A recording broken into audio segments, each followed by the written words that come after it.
ওই কন্যা সন্তান বলে, বাবা আমি কি অপরাধ করেছি তোমার সাথে, কেন তুমি আমাকে জীবন্ত কবর দাও? ওই বাবার অন্তরের মধ্যে বিন্দু পরিমাণ কোনো মায়া নাই। ওই লোক ডাক দিয়া বলে, পয়গম্বর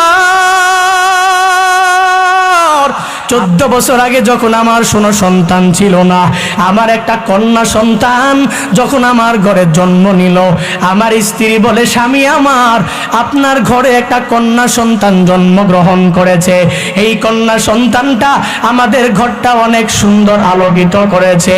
ও স্বামী আমার, আবু জাহেলের কথা শুনিয়া আপনি এই কন্যা সন্তানটাকে জীবন্ত পুঁতে ফেলবেন না, কারণ এই কন্যা সন্তানটা আমাদের ঘরের জন্য পরিপূর্ণ রহমত নিয়ে এসেছে। আবু জাহেলকে অনুসরণ করার কোনো প্রয়োজন নাই। স্বামী বলে, অসুবিধা নাই, তাহলে এই কন্যা সন্তানটাকে আর জীবন্ত পুঁতে ফেলা হবে না।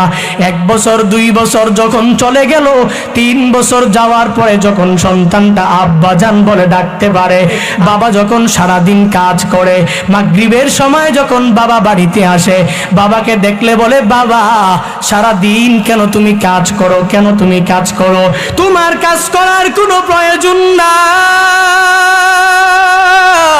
ও বাবা, সারাদিন আমি তোমার চেহারা দেখে দেখে আমি আমার দিনটা কাটাতে চাই। বাবার মনের মধ্যে খুশি, আমার কন্যা সন্তান আমাকে আব্বাজান বলে বলে ডাকে। একদিন কাজে বের হওয়ার জন্য আবু জাহেল যখন, ওই আবু জাহেলের সাথে যখন ওই আল্লাহর বান্দার সাক্ষাৎ হয়ে গেল, আবু জাহেল আমাকে বলে, রে শুনছো, তোমার ঘরে নাকি একটা কন্যা সন্তান আছে, যেই কন্যা সন্তানের বয়স নাকি 3 বছর। ও ভাই, তুমি আমার অনুকরণ করো, তাহলে কন্যা সন্তানটাকে তুমি জীবন্ত কেন পুঁতে ফেলাও না? এই কথা শোনার পরে সে ঠাস করে অজ্ঞান হয়ে পড়ে গেলেন।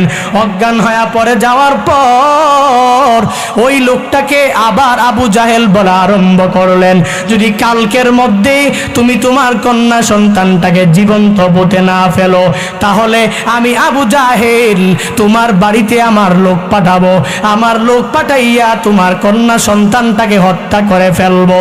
আল্লাহর বান্দা বাড়িতে যাওয়ার পরে স্ত্রীকে বলে, স্ত্রী আমার সন্তানটাকে, আমার মেয়েটাকে পরিপূর্ণ সুগন্ধি দিয়া সাজাইয়া নতুন কাপড় পরিধান করে দাও।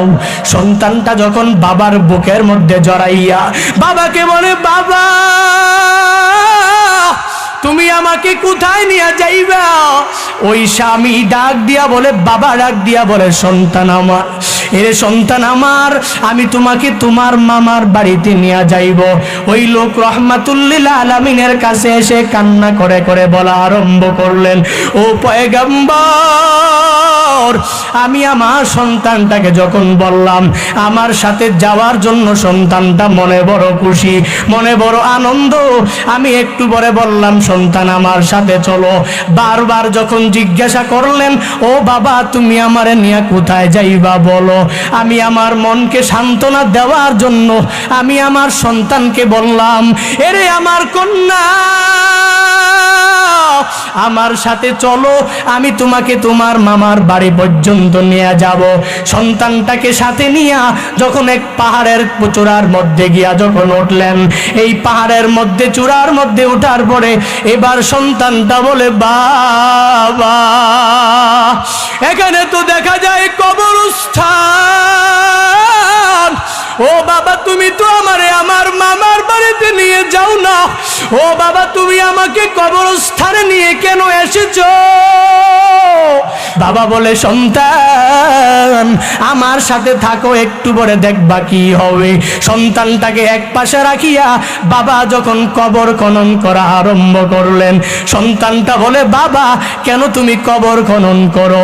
এই কথা বলতে দেরি বাবা সন্তানের, ওই কন্যা সন্তানের গালের মধ্যে একটা থাপ্পড় লাগা দিলেন। কন্যা সন্তানটা কান্না করে আর বলে, বাবা কবর খনন কার জন্য করো?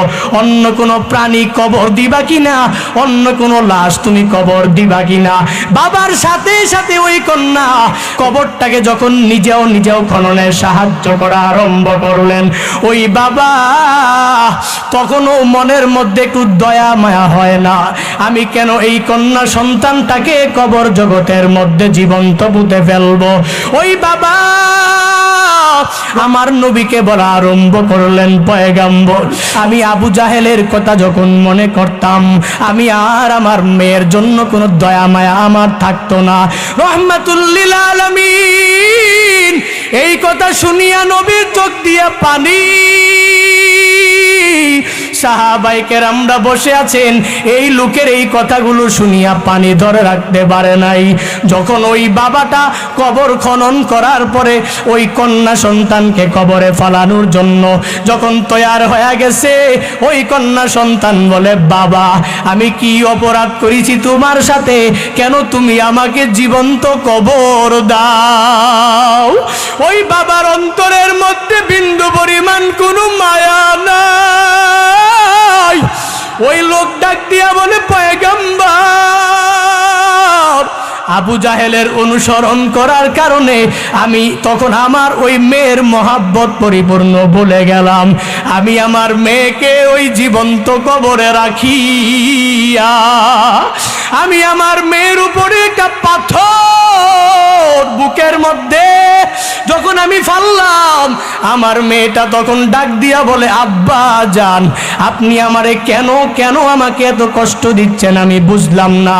ও বাবা, আমি আপনার ঘরে আর জিন্দেগিতেও যাব না, আমি জিন্দেগিতে আপনার ঘরে থাকবো না, আপনার কুরাইশ বংশে আমি যাব না, আমি বন জঙ্গলে আমি আমার জিন্দেগিটা কাটাইয়া দিব। লোকটা রহমাতুল লিল আলামিনের কাছে কান্না করে করে বলে, হুজুর আমার মেয়েটা যত কথাই বলল আমি আবু জাহেলের কথা মনে করিয়া আর পারলাম না। রহমাতুল লিল আলামিন বলেন, তারপরে তুমি কি করেছো, তাকে ছাড় দিয়েছো নাকি? বলে, না না ছাড় দেই নাই। একটু পরে যখন আমি ওই আমার কন্যা সন্তানের উপরে দুইটা পাথর রাখলাম, দুইটা পাথর রাখার পরে আমার কন্যা সন্তানটা একটা জোরে চিৎকার মারলো। চিৎকার মারিয়া আমার কন্যা সন্তানটা দুনিয়ার জমিন থেকে বিদায় নিয়ে নিল। আমি আমার কন্যা সন্তানটাকে দাফন করার পরে, দাফন করে এসে যখন আমি আমার বাড়িতে প্রতিদিন রাতে ঘুমাই, আমি ঘুমের মধ্যে স্বপ্নে দেখি আমার ওই কন্যা সন্তানটা কবরের মধ্যে আমাকে কলা ধরে ধরে বলে, বাবা তুমি আমাকে এই কবরের মধ্যে শোয়া রেখে গেছো বাবা, তবে শুনে নাও আমার রহমাতুল লিল আলামিন শেষ জামানায় আসবে, ওই নবী আমাদের কন্যা সন্তানের জন্য রহমত হয়ে আসবে, আমাদের মতো নারীদের জন্য রহমাতুল লিল আলামিন রহমত হয়ে আসবে। ও বাবা, ওই দিন তুমি টের পাইবা কন্যা সন্তানের কত বড় দাম। ওই লোকটা বলে, পয়গম্বর, আমি 4-5 দিন এইরকম স্বপ্ন দেখলাম, এখন আমার মনের মধ্যে টেনশন আর চিন্তার কোনো অভাব নাই। আমার আল্লাহ কি আমাকে মাফ করবে কিনা, আমি ওই হক ঠিক মতন আদায় করতে পারবো কিনা? রহমাতুল লিল আলামিন বলে, রে আল্লাহর গোলাম, আমার আল্লাহ তাআলার মায়ার কোনো কমতি নাই, আমার আল্লাহর